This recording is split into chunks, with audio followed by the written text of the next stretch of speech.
of Voice, James, otherwise known as JP Poulter. It is great to have him here. He was on the Voice Den back a little while ago, and he will be joining us on the party edition of the Voice Den coming up this Saturday, November 14th.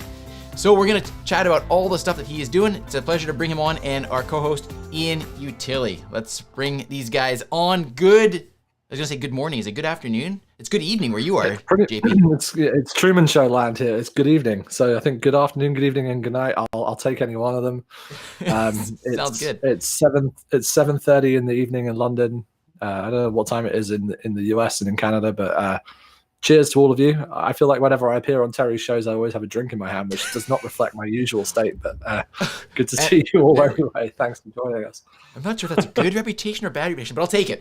I like it. I've got enough drinks on the counter here for all of us combined. So there we are. JP, great to have you here. Who are you? You guys. What's the deal with you? Who are you? What is your story? Yeah, I'm James Poulter. Like you say, most people know me as JP. I'm fine with that. I'm the CEO and one of the co-founders of Vixen Labs, which is, we believe, one of Europe's and one of the world's leading voice consultancies and design studios. We've been around now for, which is it's crazy to say, but nearly 2 years now, coming up on our 2-year anniversary just after Christmas. And we work with global brands to help them work out what voice means for them, from setting strategy, building apps, and for our partners at Amazon and Google, and doing a lot of work in the marketing space as well. So how do you kind of promote and actually make voice content and applications found? And outside of that, I'm a father to 2 girls, husband to a wife who's diligently put up with me under the lockdown, and kind of trying to push, I suppose, what the bounds of kind of innovation might mean. Like, how do we build innovative cultures in businesses? That's the thing that's always fascinated me, having been inside big businesses and in agencies and kind of varying contexts before as well in the charity and religious and public sector. So that's what keeps me going each day, trying to solve problems. Fantastic. Yeah, a great intro. Ian, I know we have had a chance to hear and meet JP a number of times over the course of the last couple of years, which is great. What's going on with your thoughts and questions for JP? Well, JP and his team produce a lot of incredible services and products and information. And I think, JP, you and your team at Vixen Labs have approached some of the ways that you've supported voice tech industry differently than most, right? A lot of people, like Teri and myself, will jump on and do some live streamed interviews, or you look at Bradley and Pete and their peers that are doing events, which you've been very involved with. But for Vixen, you've approached the ability to foster community and to just inform, educate the industry in a different way. It reminds me more of an agency approach. With your background at Ogilvy and the fact that Vixen is an agency makes sense. Could you just talk a bit about some of the things you've brought to market recently? Instead of me mentioning when you're speaking to him, could you just talk a bit about some of the things you've brought to educate the voice tech community, to build community around this content? I think would really value from. Yeah, well, I mean, in the past couple of years since we started out, our whole attitude was that if we see very much that voice at the moment is at the same kind of position that probably social media was a decade ago, or the mobile app industry was in a similar time period, which is that people beginning to stop saying about, should I do this? It's more about how I should do this. It's becoming a kind of a foregone conclusion that voice will have some level of impact and influence on their business. But most people still find that really difficult to navigate. And I think that we've kind of hit that trough of disillusionment earlier in the year, in that kind of Gartner hype cycle where people had done a lot of innovation. They'd tried projects and they had had some level of success with them. But most of the time they hadn't really kind of hit the mainstream because marketing hadn't followed behind those experiments, right? People have tried stuff, but didn't really hit scale. And so what we've seen in this past year is that the big focus for us has been to try and bring data and insight and projects that kind of can have that scale. and show the real use cases where voice is going to drive commerce and make the wheels of business turn, is the phrase I kind of like to use around it. So it's not just about buying stuff via voice apps to make them worthwhile, far from it. But it could be that there is an opportunity to not just make money, but save money with voice. I think that what we've been focused on through things like the Voice Commerce Report that we launched in October, which is our inaugural piece of research, focused very much around the use cases when it comes to voice and commerce. We're doing just that. We're trying to educate the market on what the opportunities are across the different sectors that we all know are obvious places to look. Things like finance, things like education, things like food delivery, retail. And we're going to be bringing more of that research in the coming year, as well as we begin to expand to multiple markets and other disciplines. And the reason we've done all of that is we want to show people that there's much more to voice than just trying to port what you currently have on your mobile app into a voice app. If you take that approach, you're probably not going to get very far, because it's a different medium and people want different things from it. And that's what we're trying to educate the market about right now. Great. You mentioned the report, JP, which is really interesting. Can you share some of the key findings that you found in that report? Because you found some like you say, some really interesting things. Well, I think the one that matters probably for most people listening to this is that voice purchases and voice commerce is happening. So in the UK, we did an independent study with a research company to look at the UK market. We think that's pretty indicative of where other major developed markets are at the moment. And we found that 40% of people are making purchases via voice, actual purchases. That might be digital content, that might be subscriptions, or it might be physical goods being purchased on other platforms. But what's more interesting, I think, than just the purchases is the way in which people are using voice as part of that commercial journey. And so we found that 70% of people are looking for specific information about brands and businesses. So they're actually searching for information about brands. They're searching for information about businesses. And this is a real problem, because I think for 9 out of 10 brands out there, if you go and ask them, have you thought about how your content surfaces when someone asks for it with their voice? Most of them are going to say, no, it's not on my agenda, or I haven't done anything about it. And one of the big things that we're now beginning to really push into is, what does it mean for your brand to rank for what we call position 0?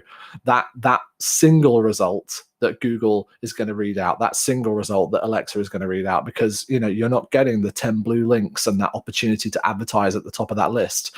So there is no position 1. You got to go for position 0, the only one that's out there.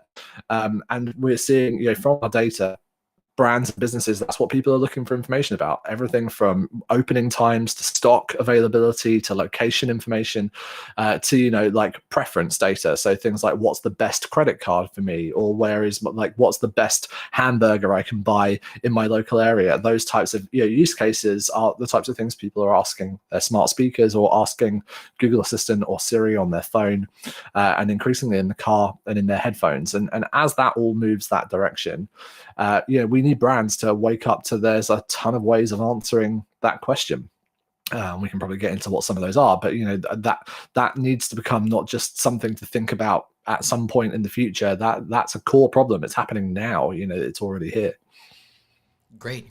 Well, you kind of cheers. You kind of alluded to that question. So let's talk about that. So the ways that brands can be addressing those common questions that people are asking. What are you advising people about that? I try and take a holistic approach to it. I think, there's some amazing companies out there building fantastic voice experiences, Alexa skills, Google Assistant actions. We're doing that as well. It's a large part of our business. But beyond that, I think, there are many ways that you can answer a search query today, but there are probably 4 main ways.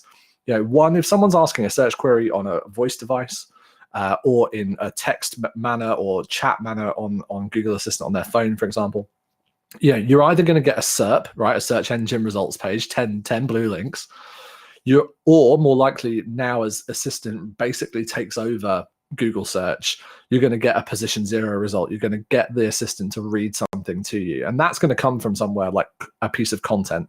That's going to come from a web page. It's going to come from a video.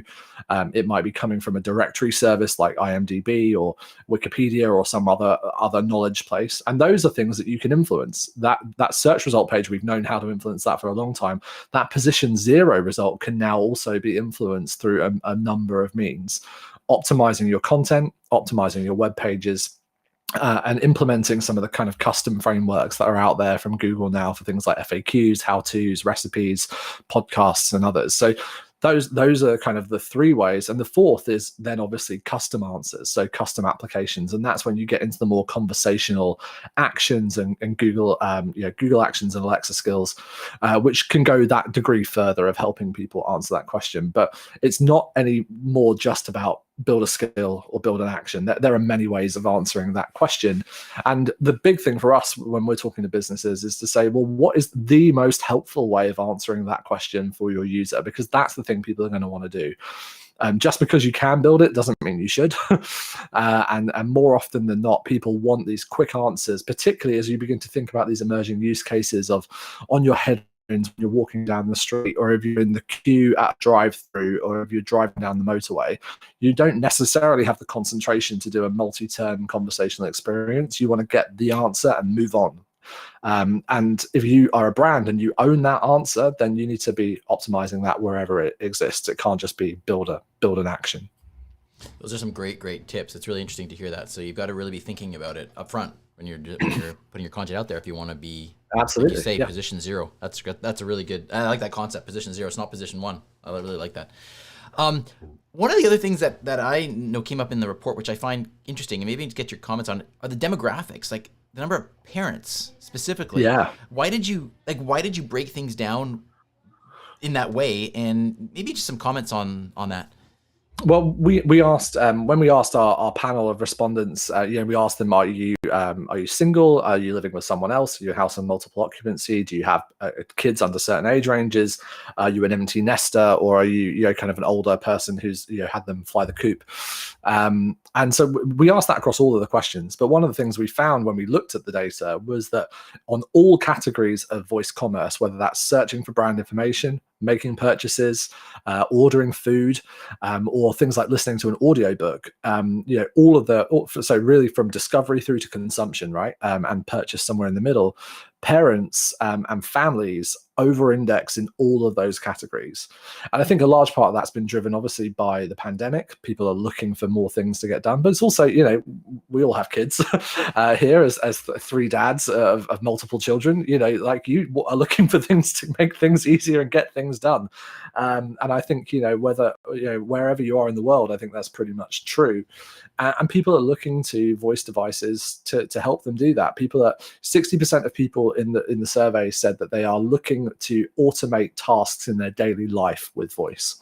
And this is what I mean about, it's not about trying to replicate your mobile app into a voice app, right? If you tried to do everything your mobile app did in voice, the conversation would probably be like 20 minutes long and no one would stick it out for many of the things that you might try and do once you'd listed all the options, right? But what we do see is that people, and particularly families, are trying to automate the things they do every day. So not the thing that they do once in a while deep. It's the thing they do every day, those little moments throughout the day. And, everyone who's got, kids, certainly young kids, it's those routine moments, right? Your house lives on routine. If you've got young children, it's certainly ours, or we try to. I mean, whether or not it works is a different discussion, but we try and make it work. And that's what parents are looking for. They're looking for things to help, get kids out the door in the morning. They're looking for them at how to keep them at the dinner table and without shoving an iPad in their face. We've all had to do that a bit more probably in the past 6 months than we like. Bedtime routine, teeth brushing, all of these things, and all those reminders that go with, kind of when's class starting, what's the next Zoom I've got to log into, and everything in between. So parents definitely are leading the way. But what's really interesting is that if you go not just the parents, but in younger, if you look at the 18 to 24-year-old demographic, who typically aren't parents more often than not, they are the ones that are the most natural for using voice. And they are most naturally using voice on their phones. So they don't tend to be the household owner. They don't tend to own the devices in the household. That tends to be led by parents or older adults. But younger adults, they're using, 96% of the people responding in the 18-24 demographic say they're using Siri on their phone every day. I mean, that is huge amounts of adoption. And so voice on mobile, that's the training wheels for voice everywhere else as these adults become, kind of into the workplace and into other walks of life. And so I think that's the one to watch, particularly if you're trying to target younger consumers. Great. Well, we've got a question here. Perfect question to put up here from Dr. Leung. Says, is the report / survey results available? Where can someone get it if they want to have a look at it? Well, Teri, let me tell you, that's something you can do. Share, please share. Yeah, I'm sure Teri can drop the link wherever you find this. But the executive summary, as well as our short film that we did about the survey results, is all available over on our website. It's vixenlabs.co/VCR if you want to get to the really quick link, the Voice Commerce Report. That acronym is not lost on me on why that's there. Great. VCR was the technology that won out, right? VHS and VCR, it beat Betamax, and I believe the same is true of voice in the future. So there you I'm go. hoping that rings true. Ian, let's get you in here. Questions, comments for JP? Well, everybody, I would say that JP has shared a lot of really good insight Yes. in this video to watch a couple of times. Let me ask you something, JP, people may not ask, that I think you have a greater insight to than many.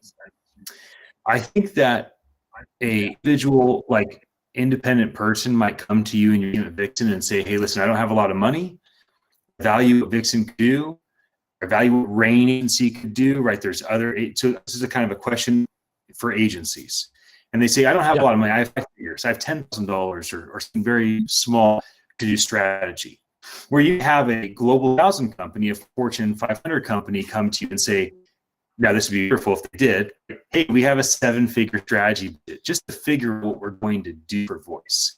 Can you talk a bit about how your agency and agencies like Rain might approach a very bootstrapped strategy, and why people, even if they have limited budgets, is still consider reaching out to you to have your team provide the strength of your intelligence and skills and knowledge and experience in their strategy, and how you would treat a bootstrap, very small timed strategy, and how you would treat differently an incredible opportunity where a big corporation comes and says, hey, we are ready to invest heavy in the strategy and innovation and ideation before we even get to building. Can you talk about those two elements of paid strategy with an agency like Vixen or any of the other wonderful agencies in the industry?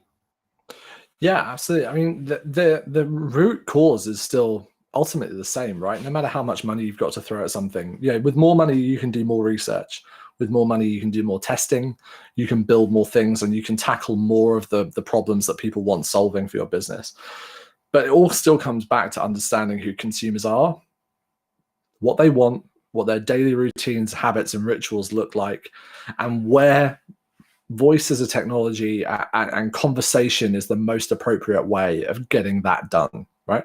So if you're a small company, there are loads of resources out there you can go look at. You can go read the same research I just mentioned as the big guys, so that can get you started. You can also go and use some of the free tools that we've contributed to over the past 6 months, provided by our partners at Amazon and Google. Things like go watch the Google Talks, the Voice Talk series, go engage and download the Amazon Alexa curriculum, which our team contributed to earlier in the year with case studies and examples. So you can get started with no money and just your own time. But I think the big thing that we see when we're working with larger companies and those that are starting their journey, maybe they're not dropping a 5 or 6 figure budget on a strategy piece, maybe they're still starting smaller than that, is still to understand who are your customers and consumers. And if you've got data points to work with, then that's a great place to start. Look at your search results. Go use free tools like the Google Keyword tool to understand what types of long tail, who, what, where, when, why type questions people are asking, and where you might have content that can serve those things, because that still is the root cause, right? That regardless of how big your business is, voice search results right now is still pretty much a democracy. It's about who got there first, early, and optimized. There's a lot of opportunity still there, and a lot of headroom in that wide and vast array of different queries that people can be asking their assistants. So we would always suggest, no matter how big or small you are, start with understanding what consumers want, get a real developed persona of who it is you're trying to solve the problem for, and then Start small, start optimizing your content, maybe build a custom Alexa skill using a blueprint, for example. Maybe talk to Teri about how to do a flash briefing, the king of the flash briefing. Like those places you can still start and get started. Go use Attention Live, right, and start creating podcast content and make sure that that's kind of optimized. Like there are lots of ways in to this market, and often the barriers to entry are so much smaller and so much lower than they have been in the past. Of even things like mobile, you had to hire a bunch of developers and build an app. That's hard work. Social, it was basically a numbers game from the beginning. You've either got to be very lucky or you've got to have a lot of money to kind of break through. Voice is not like that. If you know what people are asking and you can make the content that answers it, you can do that. And just because you've got more money doesn't necessarily mean you'll have a better answer. So I think that's what we would always advise people, is build something that's helpful and think about all those different ways I mentioned before: search results, content optimization, and then building apps as the different ways of answering that problem. Wonderful. There's so much good content. There's so many little nuggets that you've left here for people that are watching here to help them get started and create really, really valuable content. So thanks for that. JP, I want to be respectful of your time. I want to finish with one more question that I'm asking everybody, and that is, really, really fortunate to have you joining us for the Voice Den party on Saturday. For you, it'll be Sunday morning, I believe. That's commitment right there, first of all. The last time it was about 2 a.m., I think. This time I think it might be 1, I'm not sure. You have to get your sleep during the day so that you're wide and awake and got your drink there with you. Anyway, my question to you is, as you know, the format is people get to ask questions of you, of the guests. What kind of questions would you like to get from the audience? What's kind of your sweet spot? What would you love to talk about and be able to provide some value? I'd love to know, I suppose, like, what is the thing that stops people starting in this industry? Because the thing that we come up against all the time is that, I think the big thing that hampers these types of innovations taking hold is either a lack of commitment, a lack of courage, or complexity. Those are usually the things that get in the way, right? Either people aren't courageous enough because they can't just take a leap.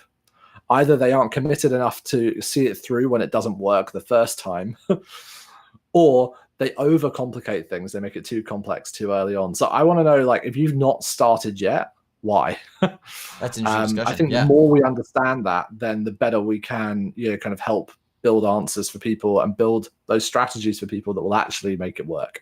Great. Wonderful. Well, JP, again, thanks so much. Where can people go to follow you, to learn more about what you're doing, all the great work that you're doing, and all the resources that you have put out for the voice industry? Well, you can find everything to do with Vix and the voice commerce support and everything we do there, as well as also our Voice Masters 101 course that we do with our partners over at Pragmatic, Scott and Susan Westwater, dear friends of all of us. You can find all that information at vixenlabs.co. And for me personally, I'm just James Poulter pretty much everywhere on the web. You can find me on all of the socials, and you can pester me there, and I might respond at some point, depending on what time of the night it is that Teri's got me up for a show. He'll respond as long as it's not at like 2 a.m. He'll respond, and actually, if it's this Saturday at 2 a.m., he might respond as well. Who knows? I might. So, that'd be a great time to get some attention. That's right. All right. Well, again, thank you so much, James, JP. The Godfather of Voice. As the listeners heard, wealth of knowledge, lots of great nuggets there for people getting started with voice. Thank you so much for joining us, spending some time. Right. And we are going to see everybody this Saturday, 5 p.m. Pacific, whatever time that is for you, JP. This Saturday, the Voice Den party. Thanks so much, everybody. Right. Thanks, Ian. And be well. Talk to you soon. Thanks, guys. Stay safe.